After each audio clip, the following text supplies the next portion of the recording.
Hello everyone. तो इस video में हम देखेंगे एक C++ प्रोग्राम जो कि होगा हमारा GCD या फिर SCF को कैलकुलेट करने के लिए। ठीक है, तो जस्ट मैंने पिछली वीडियो में GCD के बारे में पूरा विस्तार से चर्चा किया है। तो अगर आपने वो वीडियो नहीं देखा है तो जरूर उसको देखिएगा। ठीक है, अगर आपके मन में भी कुछ ऐसे सवाल है कि क्या जो है हम निगेटिव नंबर्स का GCD कैलकुलेट कर सकते हैं, अगर कर सकते हैं तो क्या होता है। ठीक है, या फिर अगर दो नंबर्स में से हमारा एक नंबर जीरो है तो उसका जीसीडी क्या होगा, और अगर जो है दोनों नंबर्स हमारे जीरो हैं तो क्या उसका जीसीडी जो है हमारा डिफाइंड होगा या फिर नहीं होगा, अगर डिफाइंड होगा तो क्या होगा। तो इन सभी चीजों के बारे में मैंने विस्तार से पिछली वीडियो में चर्चा की है, तब उसको जरूर देखिएगा। ठीक है, लिंक आपको डिस्क्रिप्शन में मिल जाएगा। तो इसमें जो हमारा जो प्रोग्राम होगा उसमें क्या करना है कि जीसीडी कैलकुलेट करना है, दो नंबर्स का हमें कैलकुलेट करना है। तो इसके लिए हम क्या करेंगे, हमारा जो मेन अप्रोच होगा कि मान लेते हैं हमारे पास एक नंबर है ए और दूसरा है बी। तो इसके लिए हमारा एक यहाँ पर एल्गोरिदम है जिसका नाम है यूक्लिडियन एल्गोरिदम। ठीक है, और इसी एल्गोरिदम का हम यूज करेंगे, और ये एल्गोरिदम कुछ इस तरह से काम करती है कि अगर जो है मेरा ये जो नंबर है वो स्मॉलर नंबर है और मेरा बी नंबर है वो जो है ग्रेटर है या फिर लार्जर नंबर है, तो मैं क्या करने वाला हूँ b को जो है डिवाइड करूंगा a से। ठीक है, मान लो कि यहाँ पर आया हमारा c और मेरा रिमाइंडर बचता है d। तो अगर जो है d मेरा जीरो नहीं आ रहा है तो मैं क्या करने वाला हूँ कि d से फिर a को डिवाइड करूंगा। ठीक है, और अगर इस बार भी मेरा जो रिमाइंडर है वो अगर जीरो नहीं है, यानी कि f मेरा जो है जीरो नहीं है, तो सेम जो मैंने चीज यहाँ पर रिपीट की है, जो चीज मैंने यहाँ पर रिपीट की है सेम चीज को मैं रिपीट करने वाला हूँ वो d के साथ। तो यहाँ पर अगर मेरे को जीरो मिल जाता है रिमाइंडर तो मेरा जो है GCD होगा इसका a और b का f, जो कि पूरी तरह से डिवाइड कर दे रहा है। ठीक है, तो ये कुछ इस तरह का हमारा रहता है यूक्लिडियन एल्गोरिदम, और इसी पर हमारा पूरा जो है जीसीडी या फिर एचसीएफ हमारा है कैलकुलेट हो जाएगा। अब मैं एक थोड़ा सा एक एग्जांपल लेकर के इसको समझाता हूँ आपको। मान लेते हैं मेरे पास एक नंबर है 37 और 5 है।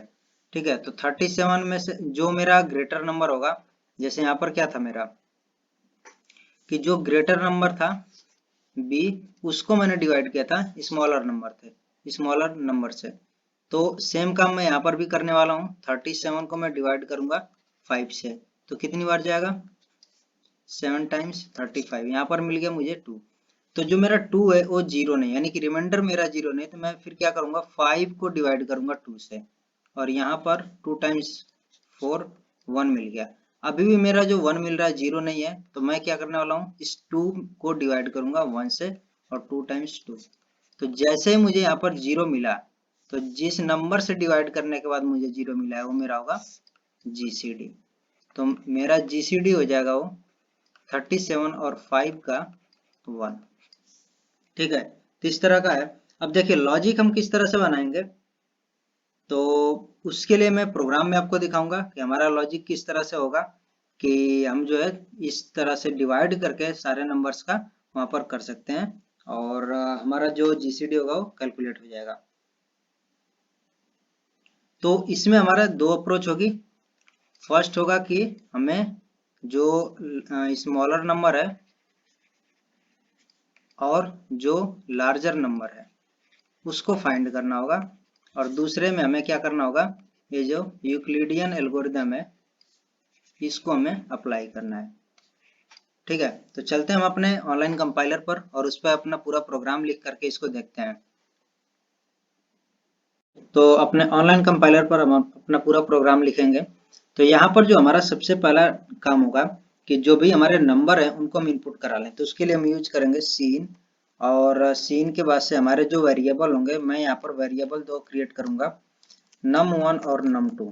ठीक है, तो इनको मैं सबसे ऊपर लिख लेता हूँ, ग्लोबली डिक्लेयर कर लेता हूँ इंट num1 और num2। 2, ये मेरे दो वेरिएबल हो गए।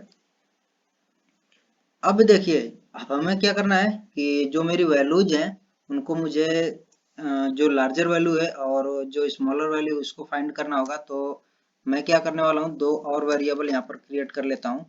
एक होगा बिग, जिसको 0 वैल्यू असाइन कर देता हूँ, और एक स्मॉल, इसको भी 0 असाइन कर देता हूँ। ठीक है, और मैं ये मान के चलता हूँ कि जो मेरा बिग नंबर होगा वो है num1। ठीक है, और स्मॉल वाला है वो num2 है। ठीक है, लेकिन ऐसा भी हो सकता है कि मेरा जो num1 है वो स्मॉल है, तो यहाँ पर मैं कंडीशन लगा लूंगा कि if num1 is less than, ठीक है, अगर मान लो कि num1 लेस है num2 से, तो मेरा क्या कर देगा है कि बिग वाले में असाइन कर देगा num2 को, और स्मॉल वाले में असाइन कर देगा num1 को। ठीक है, लेकिन एक चीज और है यहाँ पर कि मान लेते हैं कि अभी तक हम ये चीज कंसीडर कर रहे थे कि हमारे जो भी वैल्यूज हैं वो पॉजिटिव है, लेकिन ऐसा भी हो सकता है कि हमारी वैल्यूज निगेटिव भी मिल जाए हमें। ठीक है, तो उसके लिए हम क्या करेंगे, एब्सोल्यूट फंक्शन यूज करेंगे, और सबसे पहले उसके लिए हेडर फाइल इंक्लूड कर लेंगे। सी मैथ है हमारी हेडर फाइल। ठीक है, और यहाँ पर क्या करेंगे, बस एब्सोल्यूट abs होता है, ये फंक्शन जो होता है, फंक्शन हमारा होता है abs। ठीक है, और यहाँ पर जो है हमारा राउंड ब्रैकेट्स में हमारे जो भी नंबर होते हैं जिसका हमें एब्सोल्यूट वैल्यू फाइंड करनी होती है, उसको हम एज एन आर्गुमेंट यहाँ पर पास करते हैं। तो सेम चीज होगा यहाँ पर हमारा,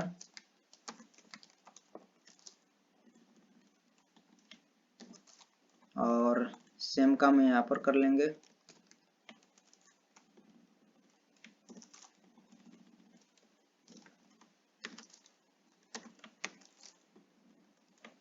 ठीक है, तो इससे क्या होगा कि मेरी जो भी निगेटिव वैल्यूज होंगी उनको हम पॉजिटिव में कन्वर्ट कर ले रहे हैं। ठीक है, और मैंने आपको ये जो पिछली वीडियो थी उसको देखने के लिए रिकमेंड किया था, उसमें मैंने सारी चीज़ों के बारे में अच्छे से वहाँ पर चर्चा की है कि कैसे हमारा जो निगेटिव नंबर होता है उसका भी हमें जो हम कैलकुलेट करते हैं जीसीडी या फिर एचसीएफ कैलकुलेट करते हैं तो हमारा पॉजिटिव नंबर ही आता है। तो इसलिए हमें नेगेटिव नंबर को भी पॉजिटिव में कन्वर्ट करके सारे काम करने हैं। ठीक है, तो यहाँ से हमें जो भी हमारे बिग वैल्यू है और स्मॉल वैल्यू भी मिल जाएगी। इसके बाद से हम एक क्या काम करेंगे कि एक यहाँ पर फाइनल रिजल्ट, ठीक है, एक वेरिएबल क्रिएट कर लिया और कैलकुलेट जीसीडी, ये मेरा जो है एक यहाँ पर फंक्शन है। ठीक है, तो ये फंक्शन न तो मैंने यहाँ पर डिफाइन किया है, न इसको डिक्लेयर किया है, तो ये भी मुझे करना है। ठीक है, और इसके बाद से लेकिन मैं अभी ये मान के चल रहा हूँ कि मेरा फंक्शन है क्या करके देगा कि जो भी मेरी जीसीडी वैल्यू है उसको यहाँ पर रिटर्न करेगा, और रिटर्न करने का मतलब हो गया कि इसमें असाइन हो जा रहा है। तो जब इसमें असाइन हो जा रहा है तो मुझे क्या करना होगा, सी आउट करा देना है जीसीडी इज, और यहाँ पर मैं कर दूंगा फाइनल रिजल्ट। ठीक है, तो ये करके दे देगा। तो अब हम क्या, हमारा मेन काम है इस फंक्शन की डेफिनेशन को लिखना है। ठीक है, तो इसके लिए मैं यहाँ पर सारा काम करने वाला हूँ। सबसे पहले इसका रिटर्न टाइप क्या है, इंट। ठीक है, ये जो हमारा वेरिएबल है ये भी इंट डेटा टाइप होगा, ये भी इंट होगा।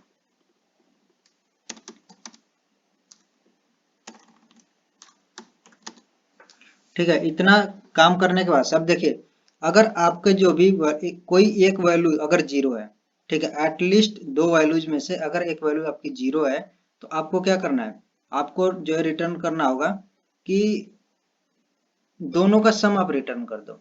ठीक है, यानी कि इफ मैं यहाँ पर कंडीशन देता हूँ, मेरी जो बिग वैल्यू है वो या तो जीरो है या फिर स्मॉल वैल्यू जो है वो मेरी जीरो है, तो मैं क्या रिटर्न करने वाला हूँ, बिग प्लस स्मॉल। ठीक है, यानी कि फॉर एग्जांपल मैं आपसे यहाँ पर बात करता हूँ, मान लेते हैं कि मेरी एक वैल्यू जीरो और दूसरी वैल्यू है 15, तो मेरा इसका जीसीडी क्या होगा, 15 होगा, क्योंकि यहाँ पर एक वैल्यू मेरी कोई भी एक जीरो अगर मिल गई तो क्या करेगा, 0 + 15 रिटर्न कर देगा। ठीक है, अगर मान लेते हैं कि दोनों वैल्यू जीरो हैं तो मेरा क्या करेगा, 0 + 0 रिटर्न कर देगा, जो कि आपका होता है 0 और 0 का GCD 0 होता है। ठीक है, तो यहाँ तक हमारा जो प्रोग्राम है वो एकदम परफेक्ट चलेगा। अब हमारा क्या है, अगर कोई भी वैल्यू हमें जीरो नहीं मिलती है तो एल्स, और यहाँ पर हम प्रोग्राम लिखेंगे, एक व्हाइल लूप लगाएंगे और बिग मॉड्यूलो ऑपरेटर स्मॉल।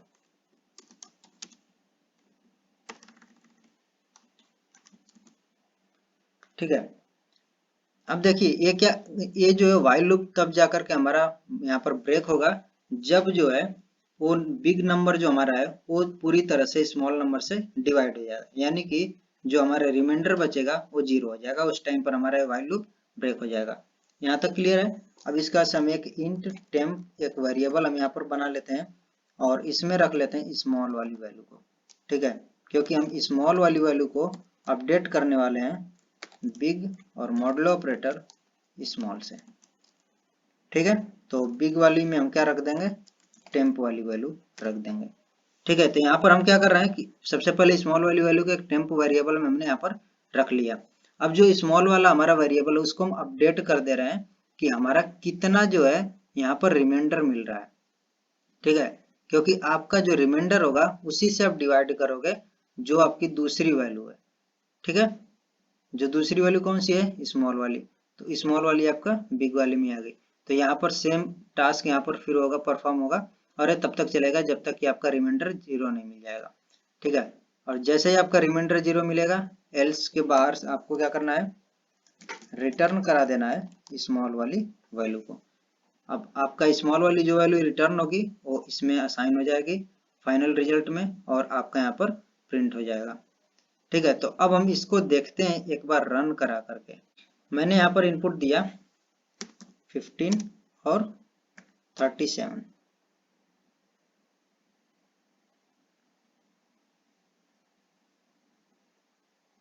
इसको रन कराया,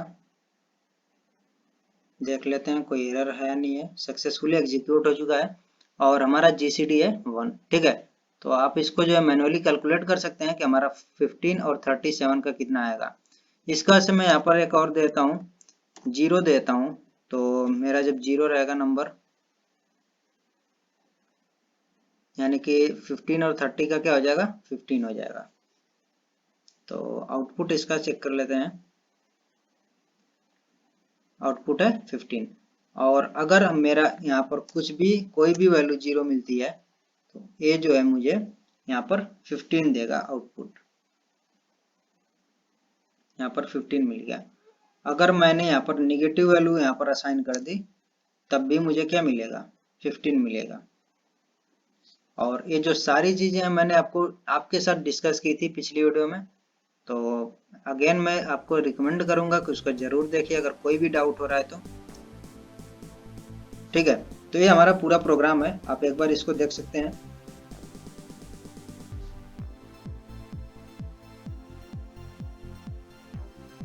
ओके, तो इस प्रोग्राम में अगर कोई भी आपको डाउट है तो जरूर कमेंट कीजिएगा। आज की वीडियो में बस इतना ही। So thank you guys, thank you so much for watching this video.